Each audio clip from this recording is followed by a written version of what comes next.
You may think you're delegating, but you're just giving a list of instructions. And that is why your team still depends on you for everything. I'm Abby Johnson, and I've helped businesses in over 50 different industries break this cycle and add 5 to 6 figures in profit. The solution isn't just better delegation. It's one major shift that makes your team finally think for themselves. Most owners don't really understand what dependency is costing them in profit and time. Maybe you're feeling that time factor a little bit now because you feel like you never have enough of it. But what is the actual cost of dependency and being interrupted every 30 seconds with another question? One of the reasons these interruptions are so costly is due to something called context switching. This is where you have to actually reframe your mind in terms of what you are working on. So let's say you're in the middle of a spreadsheet and you're looking at numbers and you're trying to make financial decisions, and then someone comes and asks you questions about an estimate or how to install something correctly or what to do when they made a mistake. Now you have to stop looking at those current numbers, talk about different numbers that are completely disrelated, or talk about a subject that is completely disrelated. It then takes time for your mind to get back on task and for you to reframe and readjust to data that you were already looking at. You might have to completely start from the top and look at all those numbers again. This is context switching. A lot of times these days, people are also associating this with apps. You're having to switch between apps on your computer. You have to log something in QuickBooks and then put a customer name in your CRM and then go to Slack to ping someone and then send a text message to the customer. And it's a lot. Your brain has to adjust and shift every time you are shifting from one little task to another. There was a study done by Gallup, and it said that due to the lost productivity from context switching, business owners across the US alone were losing $450 billion.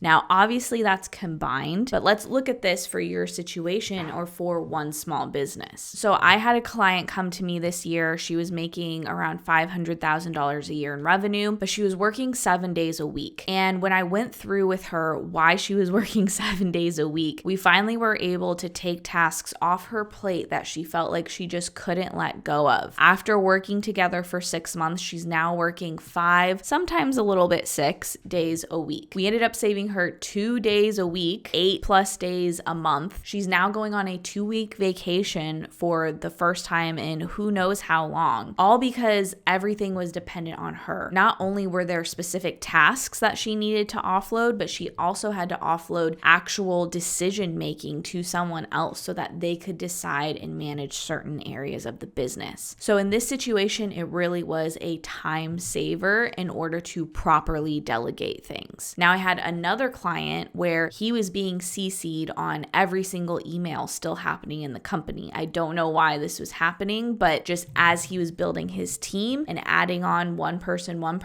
that's the way it happened. So when we got that off his plate, we saved him probably at least 3, 4, maybe 5 hours a week. And when you look at his $1 million business and how much his time is worth per hour, that saves him $1,500 a week in his value that he was using to go through these emails that really didn't need to be gone through. We had to set his team up to be independent from him in order to make this happen. So how do we actually put this into practice? How do we achieve that? The shift is you have to have your employees start to think for themselves, and you need to train them in a way that helps them think for themselves and set them up for success. What happens is when people are training someone, most people think of training as just tasks and teaching someone how to do every step of a process. And while that might be necessary for certain things, I am showing you how to paint a wall. First, you get out your bucket of paint, then you get your roller, you pour the bucket into the tray, and you roll this much paint, you do this motion, etc., etc. Yes, those steps are important for learning how to paint a wall. But the problem is most people leave out the end result and the actual purpose behind those tasks. So yes, we want a painted wall, but what does a painted wall mean? If I literally only showed someone the steps of how to paint a wall, I might leave out the fact that there needs to be all of the cut-in done. There's more than just rolling. This means there are no paint smudges on any other walls where there shouldn't be any. This means there are no drips on the floor or impressions on the ceiling or whatever it may be. So the product, the end goal of of these tasks is to have a perfectly painted wall. So start thinking about this with the different roles in your business. What is the actual end result you want from them? If you have someone answering the phone, yes, they answer the phone. Hi, this is ABC company. Who do you need to speak to? They route a call, whatever it may be. But the end result is that they have correctly routed that call. They have kept the person on the phone. They have gotten the correct information needed. Maybe the end result for your specific business is that they now have all of their information in a CRM so that you can reach out to this lead or reconnect with this lead if they drop off. You have to look for your business. What is the full quality end result? And then the how of getting there can be flexible. All I care about is that end result. If you answered more than 5 team questions this week, then you are working for your employees instead of the other way around. My team has openings on their calendar right now for our free profit assessments where we will show you exactly how much that dependency is costing you every single month. Most owners are shocked when they see their numbers. Check out the link below and book your call today. And really, there's a 3-step formula for when you're training someone. That first step is having them understand that end result, its importance, its purpose. And the next step of that formula is having a clear deadline. I was helping a client one time and I was helping him implement Asana for task management and delegating tasks. It's very important with softwares like this that you assign actual deadline dates in these softwares because then it will notify someone. It tells someone when they need to have something done. And as we were going through Asana, he was like, yeah, I'll just put all of these tasks at the end of the month. And I was like, okay, but when they're going to do them then? If you tell someone they have a month to do something, they're probably going to do it on the 30th or the 31st. And he was like, oh, I'm not worried about it. I just want it done. Well, the next month he came back to me and said, I realized by putting it at the end of the month that they were getting it done at the end of the month. So you have to give someone a clear deadline as to how long something should take. If you are teaching someone to paint a wall, you can tell them, okay, you need to have this done in 30 minutes or whatever the realistic time is. If you tell someone you have 5 hours to paint this wall, they're going to take 5 hours. They're going to take breaks. They're going to scroll some TikTok in between. They're going to figure it out how to take 5 hours because that's what they were told. If you say you have 30 minutes, they're going to be focused and they're going to make sure they do the job and get it done right in those 30 minutes. So it's very important to have clear deadlines and time estimations on what you're doing. Now we come to step number 3 in this 3-step formula. And the biggest thing I hear when it comes to delegating is no one can do it as well as I do, right? You want to make sure that these end results, these tasks, these responsibilities you're giving are upheld to your standards, that they are in line with your company values and done to a quality that you want. And the way you achieve this is by having company policy in place. This is going to help make sure that your employees are executing how you want them to within line with your values, but also give them a decision-making framework so that they aren't coming to you with decisions all the time. So let's look at a couple examples of this. Let's say your company policy is the customer is always right. Now, I don't agree with this policy, but I'm going to use it for example's sake. Let's say you own a retail shop and someone brings something to the front and they say, hey, this is damaged, so I want it for 50% off. Or you damaged this item, so I'm getting it at a discount, or whatever it may be. And if the policy is that the customer is always right and that you did in fact damage it, or someone in your store in fact damaged it, then okay, they get the discount and they can walk out the door. And that's fine. That's why I don't agree with that policy. But if that's a policy, then the person at the front counter knows how to handle that person when they come to them. Now, let's say on the other hand, your company policy was for any damaged items, you can give a 10% discount. And that is the policy. There's no question now. If someone comes to the counter and says, hey, this item is damaged, I think I should get it for half off. Your employee doesn't have to come call you up. Hey, Mr. Boss, this person wants this for 50% off. What do you want me to do? They already know the policy is in place that it's 10% off. So then they can tell the customer, well, actually our company policy is that you get it for 10% off. That's the best I can do. That might upset the customer, whatever. That's besides the point. The point is that that is the policy. And I know we've all gotten frustrated with big corporations and their company policies, but there's a reason they are in place. They're there to safeguard the business, whether that's financially, whether that's through their values, or whatever it may be. So let's say in our painting a wall example that a company policy is that we never leave a job site in the middle of a wall. We want to make sure the wall is completed by the end of that workday so that if the client is coming to check in, they feel a lot better knowing that the wall is completed. That way it looks like progress is being made. It doesn't look sloppy or half done. It gives a good presentation and experience to the customer. So if this is your policy and you have given that to your employees, and let's say it's 5:15 and they were supposed to leave at 5, but they know they need to finish that wall. So the value, it's a company value, is that we stay late to finish the wall if that's what needs to get done. And therefore, any new employee knows that that's a company value, that's a company policy, and that's the way it's going to get done every time. And so if you're training someone, you have these 3 factors, you give them the exact specific result they should be getting, a clear deadline or timeline of how long it should take them to get it, and you have company policies guiding their decision making and quality. This is how you make independent employees. So how do we go about implementing this with existing employees? When you have a new employee come in, it's fine because it's new to them, it's new to you, and it doesn't matter. But if you have existing employees, it can be tough to change the environment and change what they've been used to for years sometimes. So the key for introducing new systems is to just keep redirecting. If someone is used to coming to you all the time with questions, you start answering those questions differently. Here are the 2 ways I like to do this. So it's 2 specific questions. So someone comes to you and says, "Boss, what do you want me to do about XYZ?" Now, if you've been working with this person for a long time, they already know what you're going to say. They have worked with you long enough that they know what your answer is going to be. And you could say, "What do you think I'm going to say?" And then they say, "Well, you're going to say to give them a 10% discount," because that's what you always say, right? They're going to learn that. Now, the other way, if it's maybe not something quite as black and white or something like that, is you can flip it on them and say, "What would you do in this situation?" And they might say, "Well, I think we should give them a discount," or "I think we should give them a refund," or whatever. And if their answer is correct or you agree with their answer, then that's great. You can say that, you can validate them, it builds up their confidence. And then if it's not right, then this is a teaching moment and you can say, "Well, I think we should do XYZ because of these reasons." Most people cave and just get in there and do it themselves, or keep answering the question to make sure it gets done the way they want it to, or it's just easier if I do it myself. So it takes time to train someone, but the time freedom on the end of that is worth it. You are investing your time to get your time back after you have finished training someone. At some point after doing this exercise, they're going to stop coming to you all the time. I had a client once where he had a manager for, I think it was about 25 people out in the field. And he had that manager, but they would still come to him for little problems. They would say, "Hey, can you fix my hours? I clocked out wrong." Or, "Hey, I've got a problem with Susie over there and she did this, this, and this." Or whatever it may be, they kept coming to him and messaging him these problems. So what he started doing, what I had him do, was say, "Hey, got it, go to the manager." Because the manager should be the one handling those issues, fixing their timesheets, etc. After a few times of telling them to go to their manager, they finally stopped messaging him and they got the message that they needed to actually go to their manager instead of trying to go above her head. So what I want you to do is go look at the different roles in your business and see how you can start applying this. Maybe just start with your right-hand person. This doesn't need to roll out to everyone at once, but you have to start implementing this. You have to put in a little bit of time if you want to end up getting your time back. If you're tired of being the only person keeping your business running, this is exactly what we address in our free profit assessment. We'll show you where your team is stuck, where clarity is breaking down, and how to finally build a business that doesn't depend on you. Click below to book your free profit assessment today. And if you want to dig a little deeper, check out this video next, where I show you how to implement systems to build independent teams. I'll see you in the next video.